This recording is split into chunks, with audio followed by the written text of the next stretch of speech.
विधानसभेच्या पार्श्वभूमीवर भाजप नेत्यांची सागर बंगल्यावर महत्त्वाची बैठक, बंडखोरांची समजूत काढण्यासाठी तसंच प्रत्येक जागा जिंकण्याबाबत महत्त्वाची चर्चा झाल्याची सूत्रांची माहिती. वर्षा बंगल्यावर आज महायुतीच्या महत्त्वाच्या नेत्यांची बैठकीत बंडखोर उमेदवारांच्या निवडणूक प्रचारावर चर्चा होणार.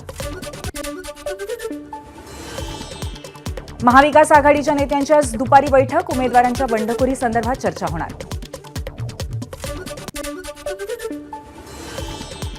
ज्या जागांवर जास्तीचे फॉर्म भरले त्या पार्श्वभूमीवर बैठकीत चर्चा होईल. नाना पटोलेंची माहिती, बंडखोरीवर कशाप्रकारे मार्ग काढता येईल याचाही प्रयत्न, पटोलेंचं वक्तव्य.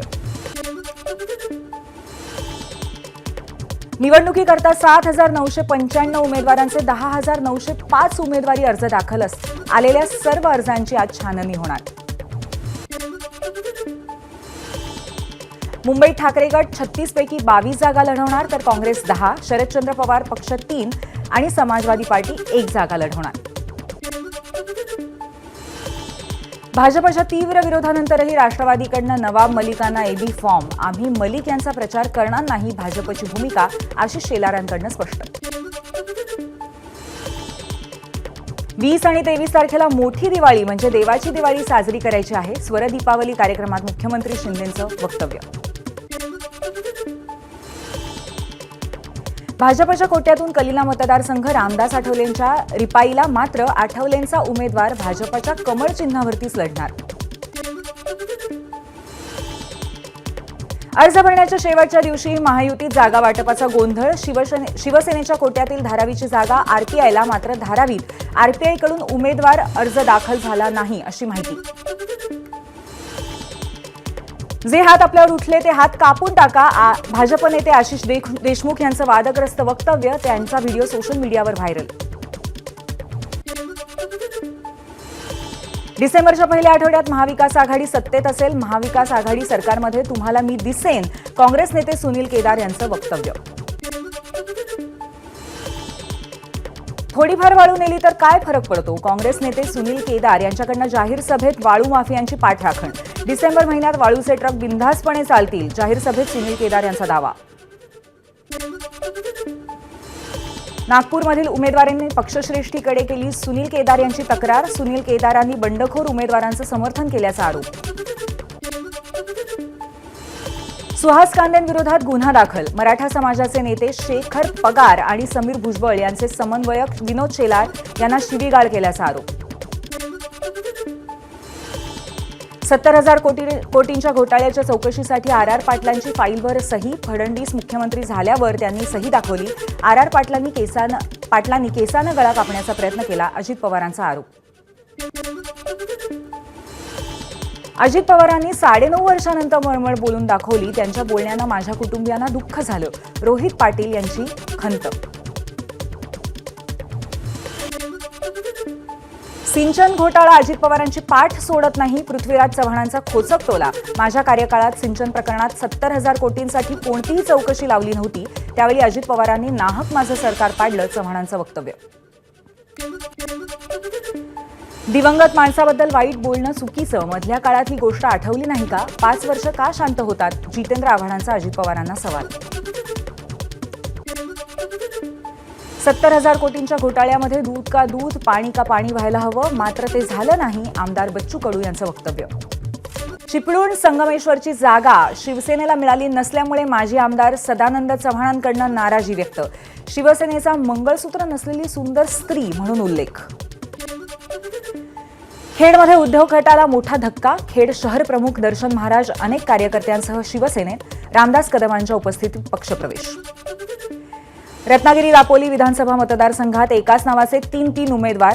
ठाकरे गटाचे संजय कदम यांच्या नावात साधर्म्य असलेले 2 संजय कदम आणि शिवसेनेच्या योगेश कदम यांच्या नावाचे साधर्म्य असलेले 2 उमेदवार निवडणुकीच्या रिंगणात. नाशिकच्या नांदगाव विधानसभा मतदारसंघात नवी खेळी. सुहास कांदेंविरुद्ध दिला सुहास कांदे नावाचा आणखीन एक उमेदवार. ही भुजबळांची खेळी असल्याचा कांदे यांचा आरोप. नांदगावनंतर आता नाशिक पूर्व मतदारसंघात डमी उमेदवाराची एंट्री. शरद पवार पक्षाचे उमेदवार गणेश गीते यांच्या विरोधात भाजपने डमी उमेदवार दिल्याचा आरोप. मुख्यमंत्री शिंदेंनी नाशिकमध्ये हेलिकॉप्टरने पाठवले एबी फॉर्म्स. अजित पवारांच्या 2 उमेदवारांविरोधात शिंदेंच्या शिवसेनेचे एबी फॉर्म्स. मुख्यमंत्री शिंदे यांचे माजी सचिव बालाजी खदगावकर यांनी दाखल केला अपक्ष म्हणून उमेदवारी अर्ज. मुखेडमधनं महायुतीने भाजपचे विद्यमान आमदार तुषार राठोड यांना दिली आहे उमेदवारी. वर्ध्याच्या आर्वीत देवेंद्र फडणवीसांचे पीए सुमित वानखेडेंचा उमेदवारी अर्ज दाखल. अर्ज भरण्याआधी आर्वी शहरात शक्ती प्रदर्शन. 3च्या आधी पोहोचूनही प्रशासनाने उमेदवारी अर्ज दाखल करू दिला नाही, अनीस अहमद यांचा आरोप. मात्र अनीस अहमद 3:02 पोहोचल्याचा अधिकाऱ्यांचा खुलासा. हिंगोलीत आमदार संतोष बांगर यांच्या विरोधात शिवसेना ठाकरे गटाचे संतोष तारफे मैदानात जोरदार शक्ती प्रदर्शन करत टराफेंनी दाखल केला अर्ज. उरण खालापूर मतदारसंघात महाविकास आघाडीच्या नेत्यांकडून परस्पर विरोधी उमेदवारी अर्ज दाखल. शेकापचे युवा नेते प्रीतम म्हात्रेंनी दाखल केला अर्ज. पनवेलमध्ये शेकापची मोठी ताकद असल्यामुळे निर्णय. सिंधुदुर्गात 3 विधानसभा मतदारसंघात एकूण 33 उमेदवारी अर्ज. शेवटच्या दिवशी अनेक उमेदवारांनी दाखल केले अर्ज. उस्मानाबाद विधानसभा मतदारसंघात शिवसेनेत बंडखोरीची लाट. सर्व इच्छुकांनी भरले अपक्ष उमेदवारी अर्ज. आयात उमेदवार अजित पिंगळेंना उमेदवारी दिल्यामुळे शिवसेनेत नाराजी. अमरावतीच्या धामणगाव रेल्वे मतदारसंघातून काँग्रेसचे वीरेंद्र जगताप यांचा अर्ज दाखल. भव्य शक्ती प्रदर्शन करत भरला अर्ज. महाविकास आघाडीचे उमेदवार सुनील खराटे यांचं शक्ती प्रदर्शन करत अर्ज दाखल. सुनील खराटे बडनेरा मतदारसंघाचे उमेदवार. हिंगणघाट मतदारसंघात शरद पवार गटाकडून अतुल वांदिले यांचा अर्ज दाखल. हिंगणघाटमध्ये भाजप विरुद्ध शरद पवारांच्या राष्ट्रवादीत लढत. सोलापूर दक्षिण मतदारसंघात आणखी एका मातब्बर नेत्याची एंट्री. सिद्धेश्वर सहकारी कारखान्याचे माजी चेअरमन धर्मराज काडादींनी भरला अपक्ष अर्ज.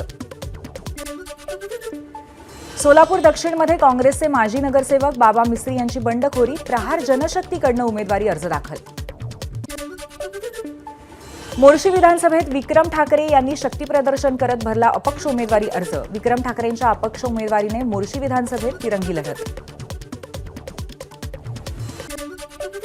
भाजपचे नेते प्रवीण पोटे यांचे वडील रामचंद्र पोटे यांचं निधन. 2 वर्षांपासून त्यांच्यावर खासगी रुग्णालयात उपचार होत होते.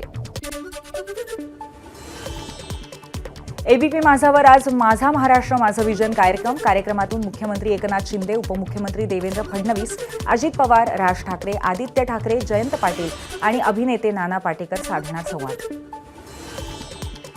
म्हाडाचा कारभार आता पेपरलेस होणार. प्रत्येक अर्ज निवेदन घेत स्कॅन करून फाईल संबंधित अधिकाऱ्यांकडे पाठवली जाणार. म्हाडा 4 नोव्हेंबरपासून ई-ऑफिस प्रणाली सुरू करणार.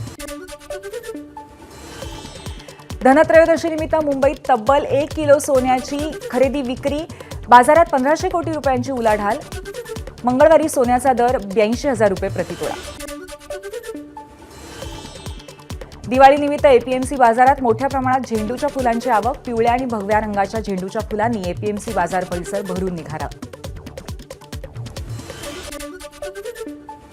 धनत्रयोदशीनिमित्त लक्ष दिव्यांनी उजळला चंद्रभागा तीर. पंढरपुरात चंद्रभागा तीरावर दीपोत्सवाने दिवाळीची सुरुवात. प्रभू श्रीरामांचं मंदिर तयार झाल्यानंतर अयोध्ये दिवाळीचा उत्साह. शेकडो भाविकांनी एकत्र येत केली शरयू नदीची आरती. यावेळी शरयू घाटावर मोठ्या संख्येने महिलांचीही उपस्थिती. एबीपी माझा, उघडा डोळे बघा नीट.